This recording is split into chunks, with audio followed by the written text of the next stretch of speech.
You're listening to Rebel Spirituality with me, Sam Goldfinch. Here's the truth.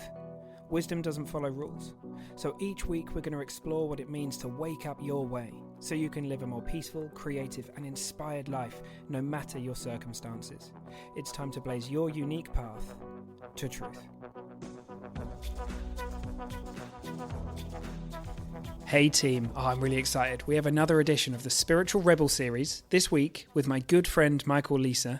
It's going to be two guys having a chat about spiritual shit, and it was such a great conversation. I can't wait to put it out there.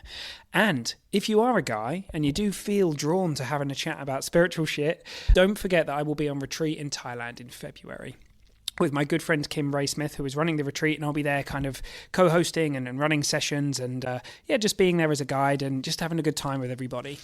And, you know, if you're into this podcast and if there are things here that you love but you'd like to take a deeper dive, this is somewhere where you're going to be able to come and bring that to the retreat. I'm going to literally in the moment live respond from wisdom to what people need and just share how things look to me, you know. So it's going to be a really dynamic, cool opportunity in an amazing place in Phuket in Thailand to come and have a really cool experience. So if you're up for that, we still have a few spots left. They're being taken up fast. I've had the pleasure of talking to a good few of you guys that are going to come on retreat with us the last couple of weeks. But yeah, the link's in the show notes and feel free to email me and ask me any questions that you've got. All right, team, I'm going to hand you over to me and Michael. See you there. Hey, Rebels. Right, this is amazing. I've got my good friend Michael Leeser with me. And man, I said to you before the launch of this podcast, I can't wait to have you on because we had such an amazing conversation on the Present and Sober podcast where we were diving into kind of your story around alcohol and growing up as a gay man and your kind of the difficulties and challenges with the church. And then we kind of fell into this really deep connected conversation in and around what we think makes a difference to people and spirituality. And so ever since we had that conversation, I knew that I needed to get you on. So it's amazing to have you here. So thanks for coming. Well, thank you, Sam. It's a pleasure to be here. Yeah. So I'm not one for big, long waffling bios. I'll make sure that people know where to find you at the end because you have a thriving coaching practice helping people get unstuck and release alcohol and habits that aren't serving them. It's Open Vistas Coaching, right? Is the name of your coaching business? Correct. Yeah. Yes. And I love that name. The image of it is amazing. It's so fab. But yeah, that's kind of it from me. Is there anything else you want to kind of mention before we get into these questions, just so that people know a bit about you and, you know, feel free to share a few things if that makes sense. Yeah.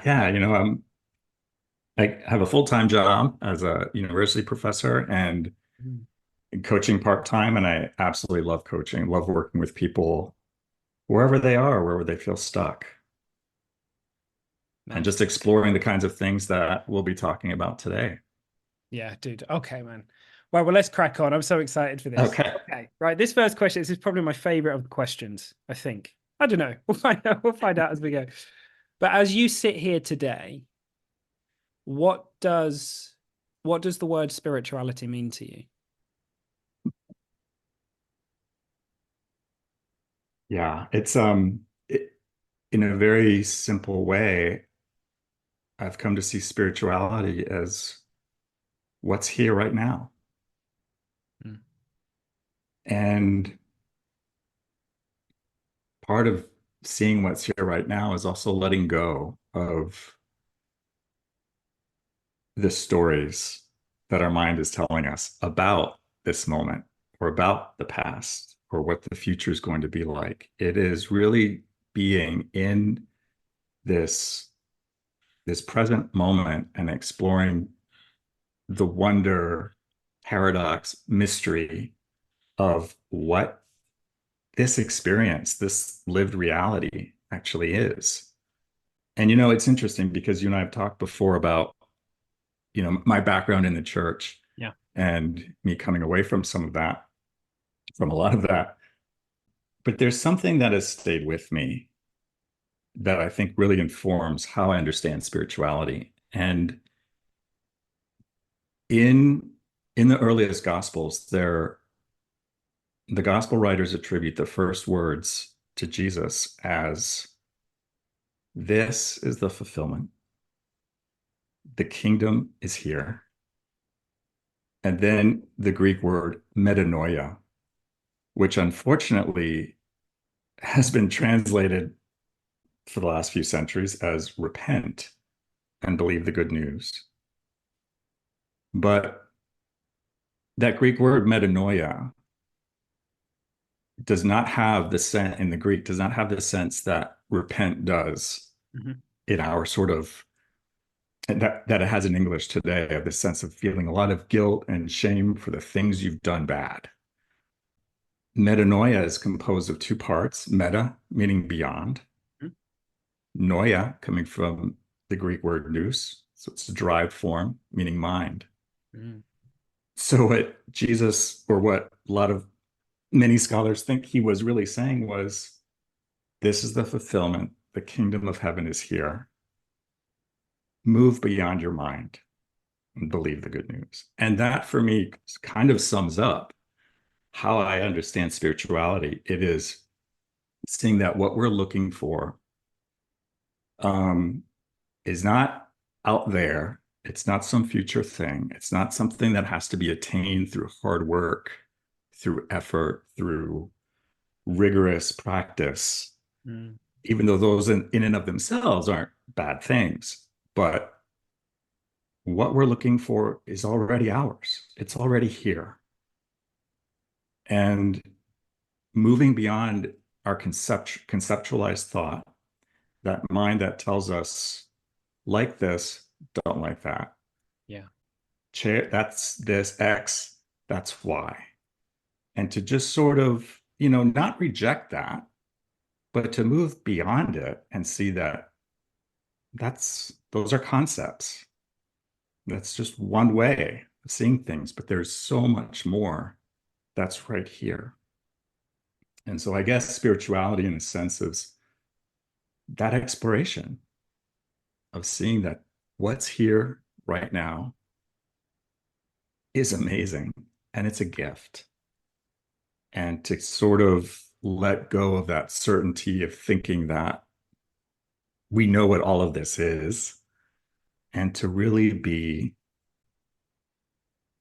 in that space of wonder and curiosity of what's right here, what is already here. Yeah, I love that. I love the feeling that you're coming from when you share that. It's so because it's funny, I sort of say to people whenever we truly realize that the now is all we get, because I think what Yeah, often happens is people hear it and they hear a truth in there, they hear a ring of truth, and then they conceptualize it. And the thing about it is you can't conceptualize the now. Like, it's impossible no, to do that. Like, every time you try and grasp it, it's gone. And so it's so thin, like you were saying earlier, there's no stories can live in the now.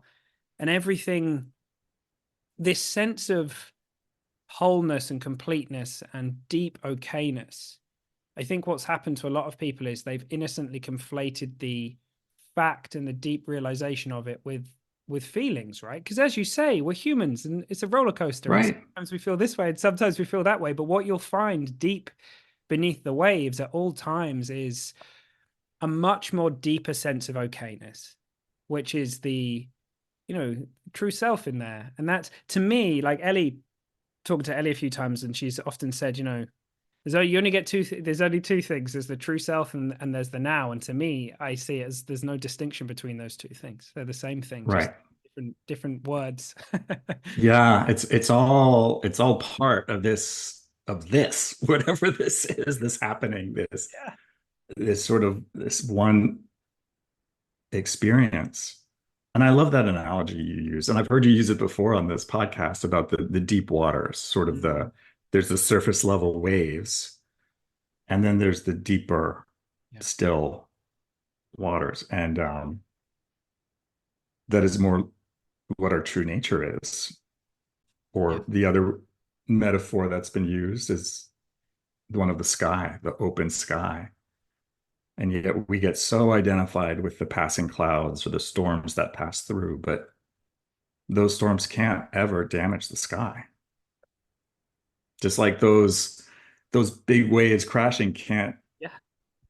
can't disturb, can't hurt those deep waters way beneath the surface. And we get so caught up trying to kind of manufacture clouds, if you like. That's kind of controlling the weather and manufacturing clouds. That's kind of how I think of the kind of positive thinking.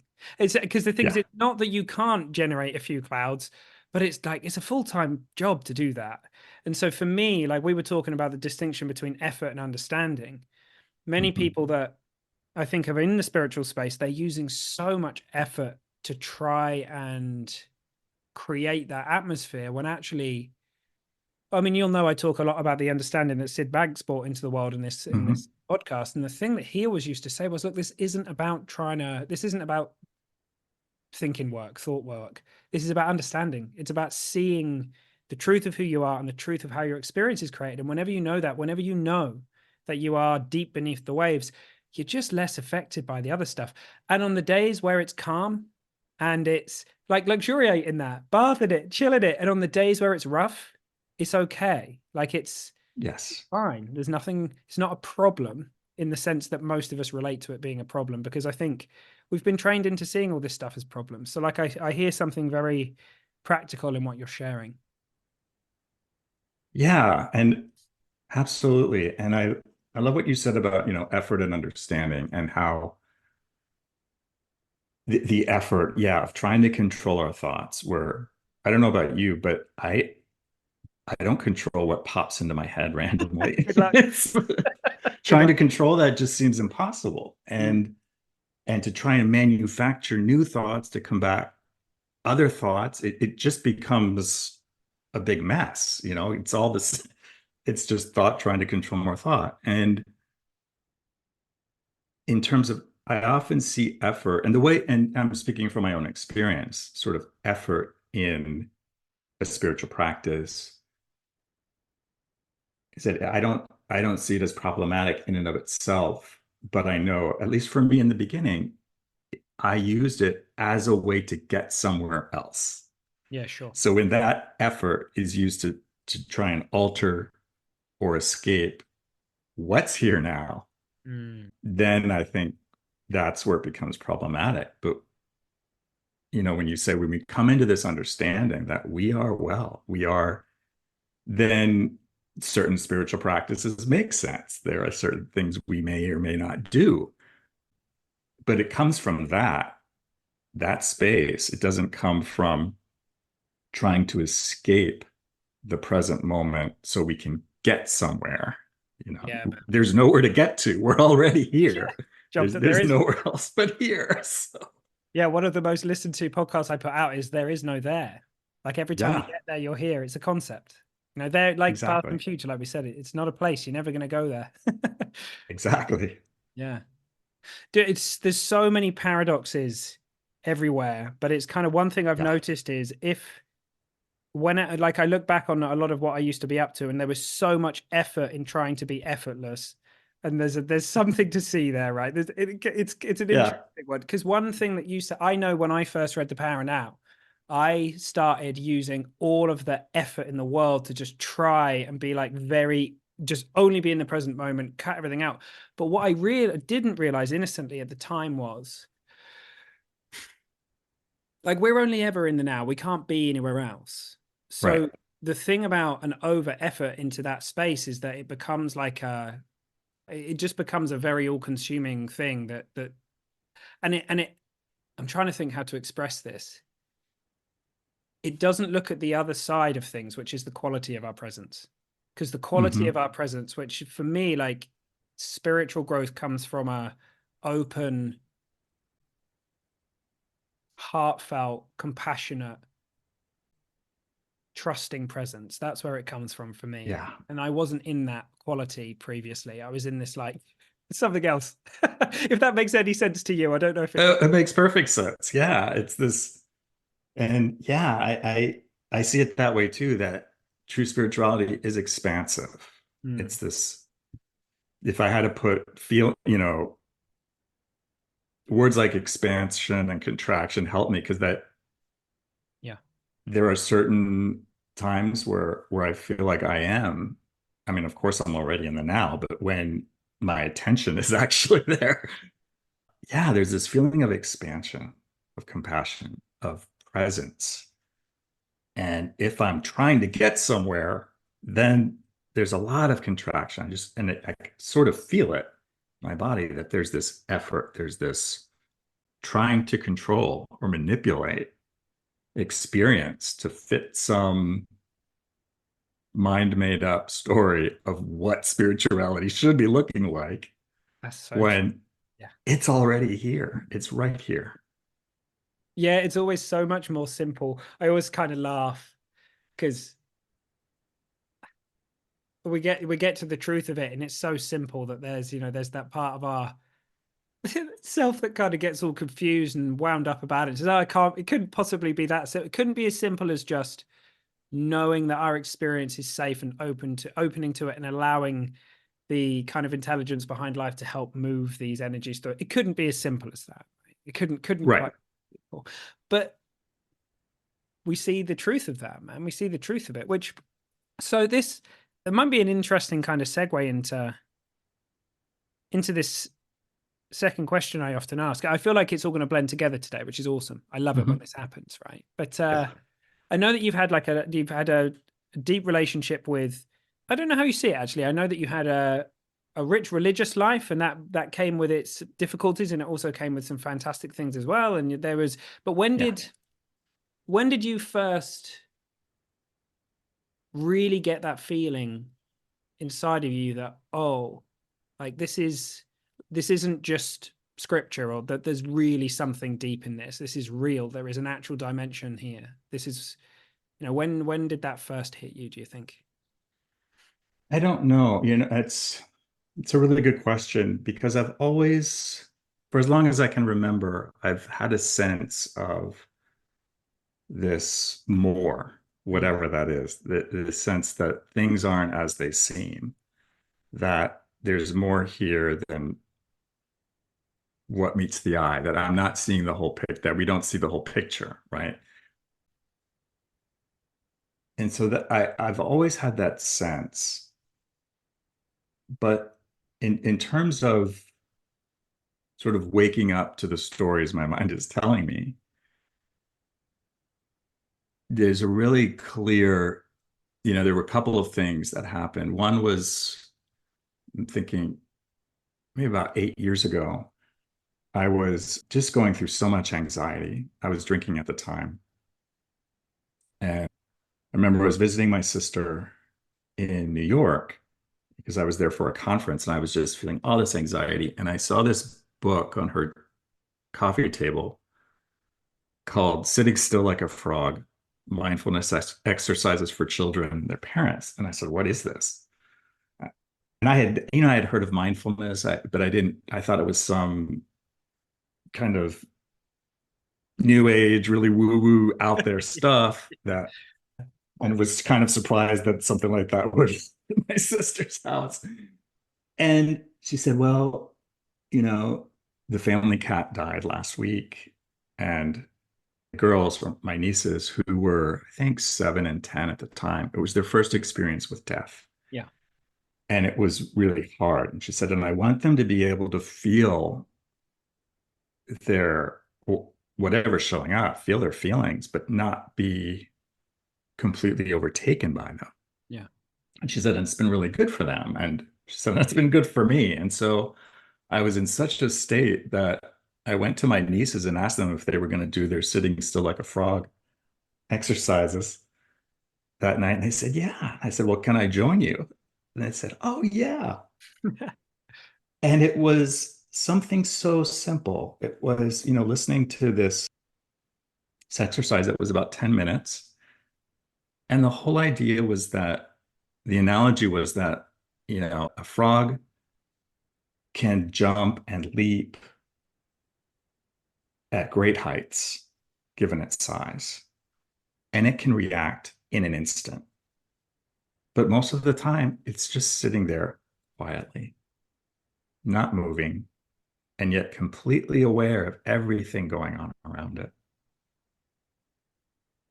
And so they invite those that are listening, they said, so I invite you now to just sit still like a frog. if we're on the edge of a pond, just being aware of everything that's going on, not changing anything, and just noticing what appears. And there was something so profound in that because it was for the first time in a really long time, I realized, oh, yeah, these are thoughts going through me. Mm. There was a sense that I did not have to identify with that all of these stories, anxieties, fears were not me. Yeah. They were thoughts, they were energies, they were whatever they are passing through, yet I was holding on to them like this is real, this is true, as if they were something so solid. And there was something very interesting that happened. I don't,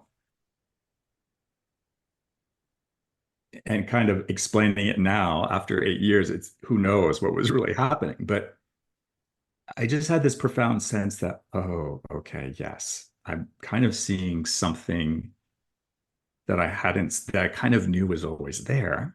Mhm. Um, but it's just been covered up for a long time. And I just had this real sense too that this sort of inquiry, this sort of sitting still, sort of being present, would somehow be involved in me stopping drinking. I did not know exactly what all that meant. I didn't, but I just had this very profound sense that things might shift at some point. And, you know, that was sort of that was an experience that kind of lasted for a couple of weeks where I just felt this really felt like I was truly present in the moment, seeing the wondrous beauty of what's here right now. Mm. And then life happens, things happen, I get caught up again. And, my drinking continued. Um, but I would come back to that. I ended up buying the little book and the CD that for myself, popping it in, Yeah. and trying to almost recover that sort Mhm. of experience. Mhm. And also, like we talked about just a few minutes ago, use that to escape what I was feeling. So it was rather than being in the moment, I was actually trying to escape the moment by trying to get to a better place. Did it's a really interesting it's a very interesting thing to reflect on, and I think I'm just seeing something more clearly now. Is that so? I had like a similar but different experience. I read The Power Now when I was 18, and I had a Mm-hmm. bunch of insights in there. But the thing that seemingly happened in that moment, which hadn't been the case since I was very very little, and until my sense Mm-hmm. of self had kind of moved in, if you like, was that the fusion that I had between my thoughts and feelings just cracked. And suddenly in that Yeah. moment, I realized, wow, like you said, I'm not my thoughts and feelings. So what's going on? And I fell into this other space, the witness space, right, for a while. Right. And, Right. but I was carrying around so many, innocently, so many misunderstandings. Like to my bones, believed that I was missing stuff. Like I didn't think I was whole Yes. and complete. I had no idea that what I was looking for was within me. And then I went on. It's funny because I went on to then read The Power of Now. I kid you not. I think I read it 50 times. I probably listened to it almost as many because my thought, my process in my mind was, if you learn everything in this book verbatim, then you then Mm-hmm. you would go into how you felt for those couple of weeks, and that would be the trick, right? And my spiritual journey Right. kind of cracked on in that way, and it was very bypassy. I don't know if I like that word, but Yeah. like it's very bypassy in the sense, like you say, of trying to kind of avoid certain feelings and escape and rescue myself. And that went on for the Right. best part of a decade for me. Yeah. So yeah, I think this is probably so the thing I see really clearly in that is I think for a lot of people the kind of initial awakening experience that really is very very powerful is that realization that wow, I'm not my thoughts and feelings. That's huge. But many It people is. can still continue to carry a lot of innocent misunderstandings around, and they that kind of gets in the way for a while.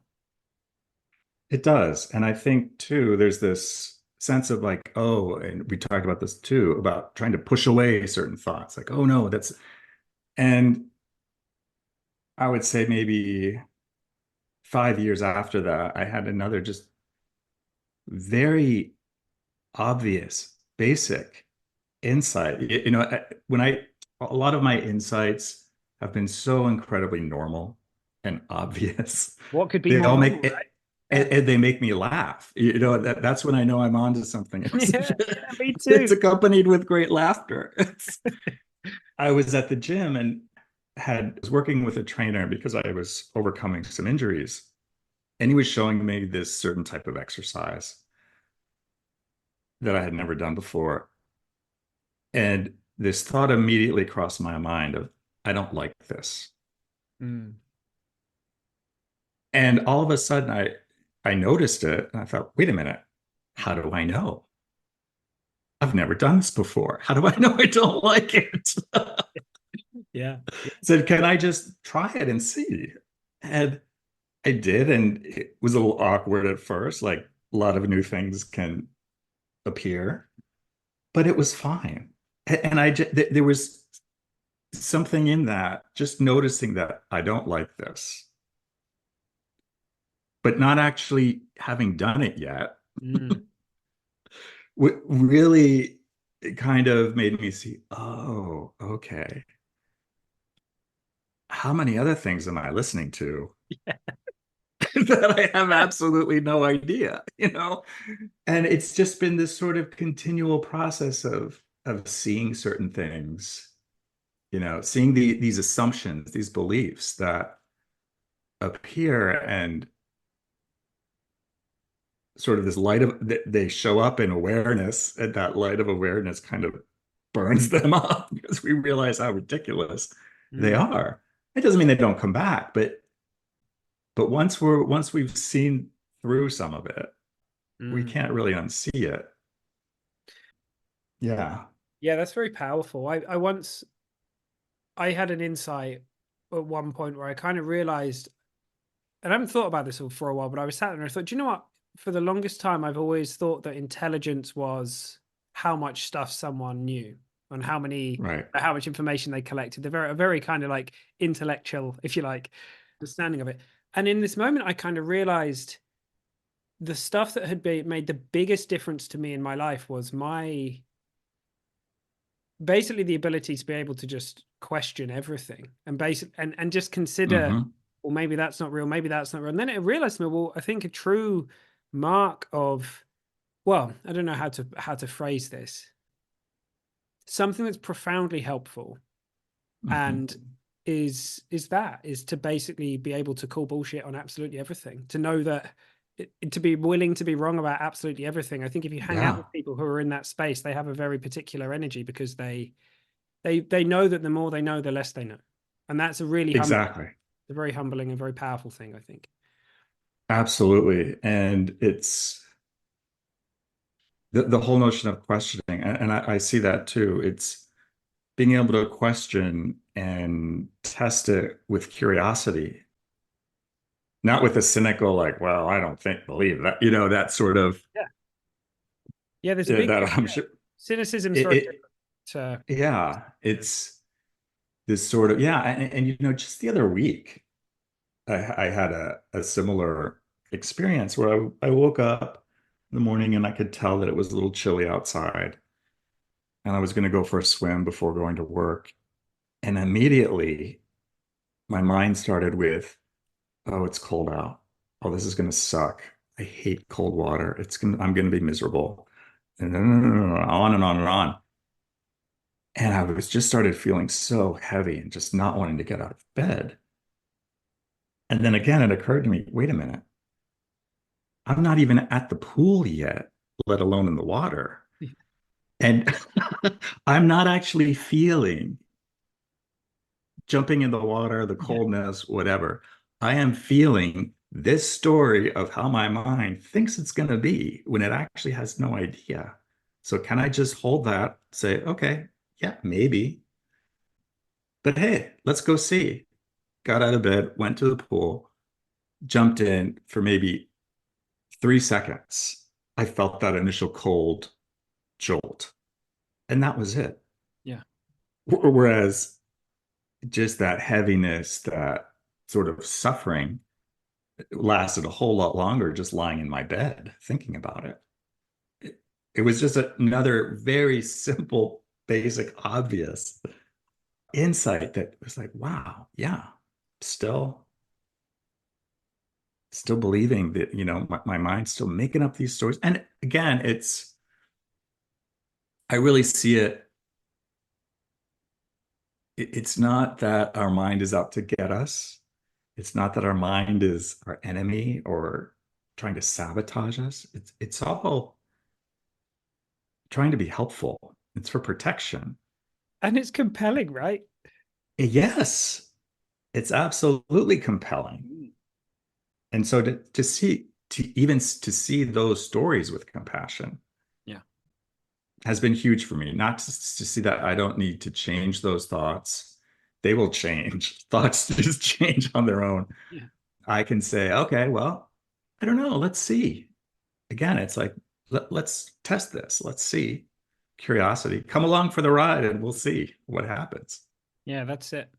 It's another example of effort versus understanding. Like whenever we realize we're in an internally generated perceptual reality, whenever we know it, like, oh, hang on a minute, I'm in Right. bed and I think I'm in the pool. What's going on? That's not real. Right. Whenever we know that and we see that and we are really, we're seeing life how it works. It's like, oh, that's silly. I can go anywhere. I don't need to wait for these feelings to resolve in order to go. But what a lot of Right. people innocently do is they go, oh God, I'm feeling groggy. I don't want to go. I need to wait for these feelings to resolve until I can go to the pool, write the book, or whatever. And you and I know, Yeah. like, and as many people know, if you wait around for the feelings to resolve, well, I mean, good luck sometimes, you're going to stay in bed. But if you realize what's going on and go and explore and, you often it's seconds or minutes and you're in a completely different experience, still being internally generated, but you're in an entirely Yeah. different experience and you're in the pool doing that thing that Right. you want to do. Right. So yeah. Exactly. Powerful. Yeah. Yeah. And what's interesting about that, and like you said, there's so many paradoxes in all of this. So, I could see how I would swing from sort of one extreme to another, where I would be like, well, there's only now. There is no future in pool. Yeah. So I'm just going to stay here. There's only now. So I'm just going to lie here in bed. And that's kind of the mind again coming in, trying to take control of the narrative. And Yeah. when yeah, it occurred to me, something I really want to do and I love doing is exercising. So I'm going to go. And yeah, it's not that we don't do anything. I think it's our true nature. Movement is our nature. Mhm. So it's just interesting how we can kind of with that paradox that, and yet our mind wants to put us in one camp where it's all effort, Mm. take credit and take credit for all of our progress, or say no, nothing to do, no effort needed, just lie here and do whatever. And it's seeing through that to say no, what, there's something here that wants to move, and this is just chatter going on up here. That's it. I I'm gonna sometimes say to people, go. at the level of spiritual principle, I could sit in a shed in my pants eating Doritos for the rest of my life and be blissful, but I'm not going to do that, right? It doesn't matter that Right. that's potentially possible, that's what my heart wants for me, or that's what my that's what I'm Yeah. here for. Yeah, so we can play those games with ourselves, man. It's kind of funny. Well, so I love that. Just such an interesting kind of reflection on how those seemingly ordinary, and I love that word Hmm. actually. I think a lot of people they get really kind of they don't like the word ordinary, but to me, the most waking up to the spiritual side of life is there's nothing more ordinary than that. And the game that I was playing Yeah. for the longest time was trying to be a shiny version of myself. And actually, I've started to realize I just need to be myself. I don't need to be shiny, I just need to be me. Right. And that's the game changer, right? So Yeah, it yeah, is. yeah. Yeah. And I think, it's again that idea that to be spiritual, I need, and I've heard people say, I just need to be more spiritual. I thought, what? Mm. You already are spiritual. It's part of, it's already who you are. It's, Yeah, yeah. there's nowhere to get to there. It's coming in. It's actually seeing with new eyes, coming to this an understanding, like you say, of that, of what's already true, what's already here. And it's knowing it in our bones, it's realizing it, right? Yeah. Versus trying to feel it all the time. Because the thing is, sometimes we feel deeply connected to life and sometimes we don't. But Yeah. but knowing it, having realized it, that's the game changer. Like it looks to me that Yeah. that's what makes the real difference to people. Because most of us innocently, a lot of people, we're trying to like constantly, we become like feeling junkies. We're trying to constantly feel Yeah. a certain way. But that's good luck. No one escapes the human condition. It goes up and down. That's how it goes, right? Absolutely. And yeah, it reminds me of something, an email that, some emailing that you and I did back and forth a while back about feelings. And yeah, something I noticed is that there are certain feelings that we think are sort of more important or more spiritual, or getting in touch with our grief, or these really heavy ones, or ecstatic joy. And for me to see that, just to feel what's here, and if that's frustration, or what my mind calls frustration, that it's here, Yeah. and feel that energy. And yeah, it's interesting. And just, we don't have to strive for some sort of ecstatic, out of this world experience. No, it is, like you say, ordinary. It's what is showing up here now. And for me, just exploring things like what my mind would call boredom Yeah. or frustration. Um, I've had some real powerful experiences doing that. And because that's what was showing up. Everything's a portal. Yeah. Yeah, man.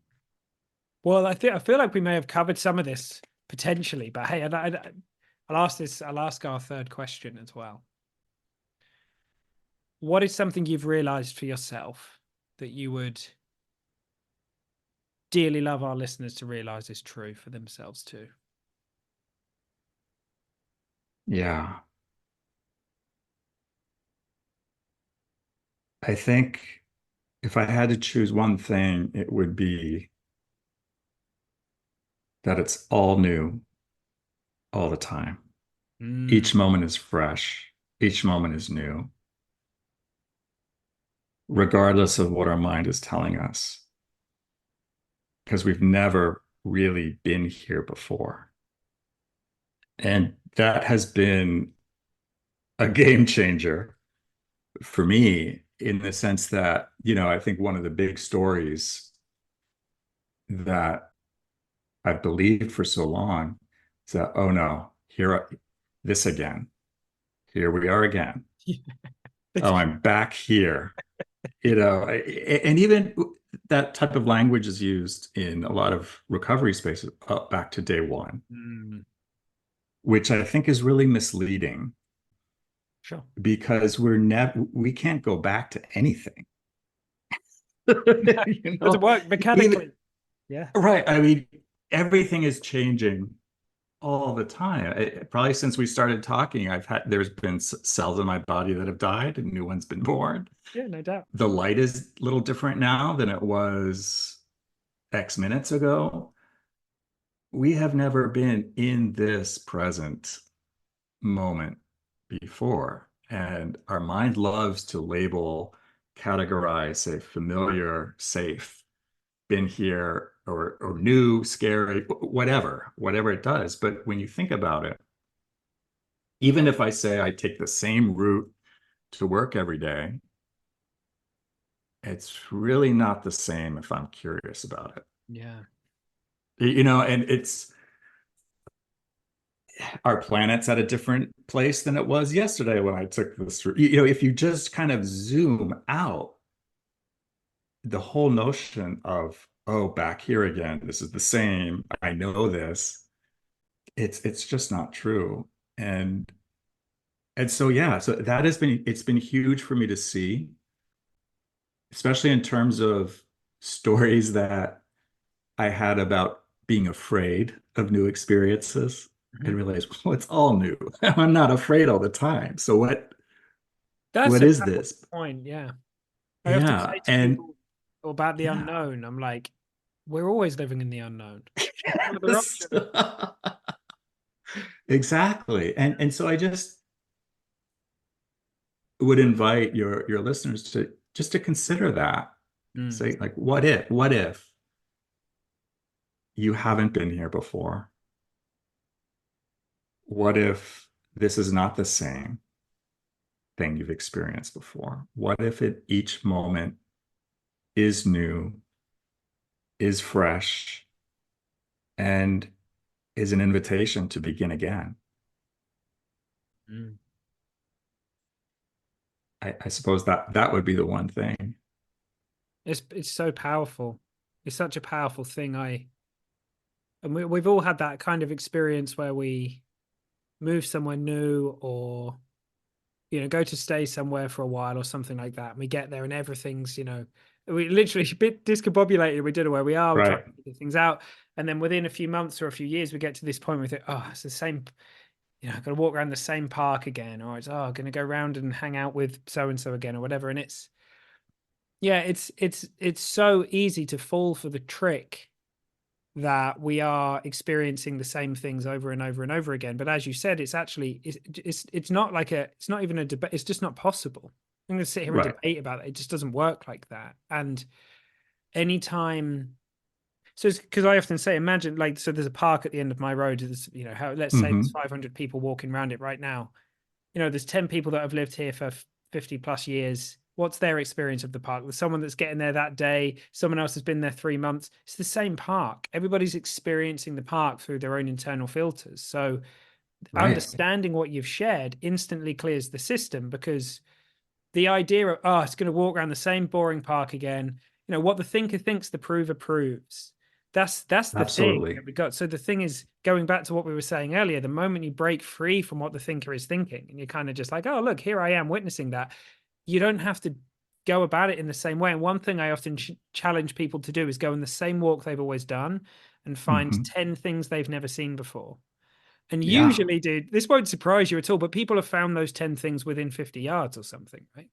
They're like, oh, look, Yeah. still right there. Yeah. Still right there. Absolutely. And I caught myself, or I caught that story just the other day thinking, I want to go for a walk, but I always do the same route. And I thought, whoa, wait a minute. No, I don't. It's never really the same. So let's go and see. So I love that. I love that you challenge people to do that. Yeah, it's good fun. And it's amazing what you find. And again, it's like the one of the rolling themes of our conversation today that I really like is it's there's it's possible for people to take these insights and then almost weaponize them against themselves, in the sense Yeah. of like, well, if you're always living in the now, I could just sit in bed all day. Or if I'm only ever feeling life from the inside and I could be having a great experience in every circumstance, I'll stay in this job that I don't really like for another 10 years. Or, and the thing is, there's a real difference between what we're talking about, as it looks to me, and the kind of wisdom messages we get from deep within about it's because maybe it is time for a new job. Maybe it is time to kind of Right. find somewhere new to live. I have no opinion on that. And I see Right. people learn these things. And I know this because I did this to myself. I definitely stayed in a job a lot longer than I wanted to in my heart, because I kept saying, well, you've learned so much. You're a spiritual guy. You should be able to be happy. And we can torture ourselves with this stuff. So again, it's a paradox, right? So it's an opening, and it's an expansive thing, and inviting these insights in with a sense of playfulness. And yeah, like your business, like open vistas, man, just this feeling of like looking out on Yeah. this open vista, right? Yeah. Yeah. And that came to me. I was out in the desert in northern New Mexico a few years ago, and Wow. just that sense of just that open sky, that open vista, and that is That is our true nature. Oh, I That love that you open, said that. expansive Mm. awareness. Yeah, it's so cool you mentioned that. I wrote something and I can't remember where or when, but I wrote about that moment where we stand in front of something that's kind of so vast, so open, Yeah. so expansive that all of our concepts melt for a minute. And there's that feeling that most humans go, oh yeah, I Hmm. know that thing that come with it. And for me, it's the feeling of like, oh, I am that. It's the non-dual feeling Yes. of like Right. collapsing into our sense of everything. So I love that's that inspired you to name your business there. That's so cool. Yeah. Yeah. And you're absolutely right. It's this when you're in the presence of whether it's just this open landscape or happens to me when I'm on the coast or just in nature, Yeah. there's this sense that there is no separate me Mm, experiencing all this, that there's just an experience yeah. of life, of Yeah. all of this, Mm, which is which is amazing. And yeah, and that's what and it's interesting you mentioned the non-dualism. There was a lot of striving that I had for that as well. Like, me how am too. I going to get to this sort of oneness, seeing that there is no me. And then I realized, well, I already have countless times. Yeah. It's a paradox Yeah, again, man. it is. It Like really is a at paradox. the level of the true of the spiritual dimension. So I often say there is no self-development because you can't develop something that doesn't Right. exist, right? If something is formless, spiritual, beyond time, space, and matter, it's you can't develop something that because you can't do that, right? But at the level of the personal self, sure, we Hmm. can personally, well, there'll always be some kind of personal development stuff going on, and sock puppet Sam or is always going to like have his interests and all those kinds of things, and it's a both and it depends what view you're taking. Exactly. Yeah, Exactly. And I love that. And I agree 100%. It's a both and. yeah, And our conceptual mind wants to put us in a camp. It's this or that. yeah, And and I am so much more onto that story than I yeah, was. yeah, That when I find myself, oh, it's got to be this or that, and sort of that ping pong game going on, it's like, oh, wait a minute. yeah. Oh, what if it's a both and?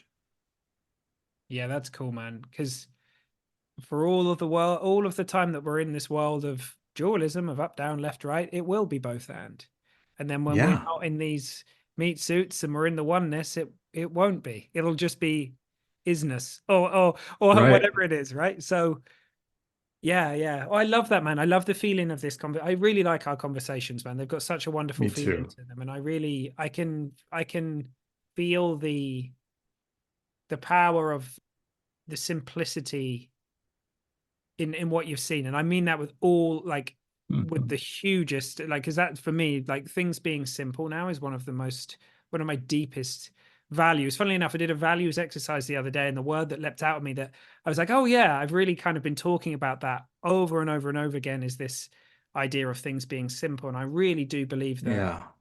the most powerful things they're ordinary, they're simple, they're heartfelt, they're Sid Banks said if it's complicated, it's intellectual, and if it's simple, it's spiritual. And I'm with him.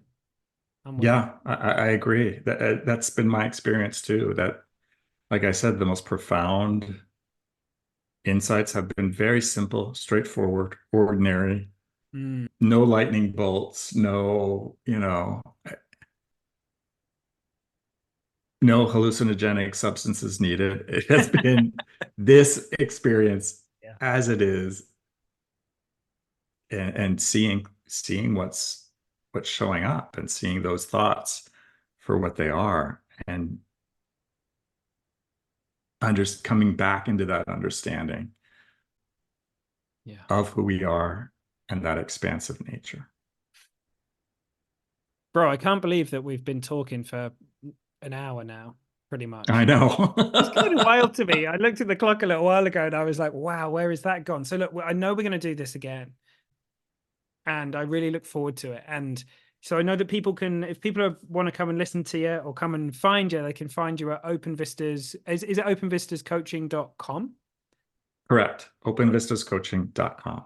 And I know they can reach out to you there and all that kind of stuff. And but yeah, man, thank you so much for coming on. I love having these conversations. As you know, not that long ago, this was something that I was all caught up and insecure about, and very in my head, and I was making it very complicated. And then I just decided to, like you, when you got out of bed and went swimming, I was just like, screw it. I'm just gonna do it. I want to do it. It's in my heart, and here we are. It's a thing. It's a thing. Yeah. It's cool. Yeah. It is. And I absolutely love what you're putting out in the world, Sam. I listen to this just about every Monday. It's a wonderful way for me to start my week. Amen. Yeah, both what you're doing with President Sober and with Rebel Spirituality, I just think they're wonderful gifts to the world. So thank you. Oh, you're welcome for putting it out there. It's so much fun to get to do it. And yeah, there's not a day goes by where I don't feel real heartfelt gratitude for it. So yeah, man, these connections and being able to have these conversations and build these connections, like, it's the most wonderful thing about it for me. So awesome, man. Thanks for coming on. Thank you.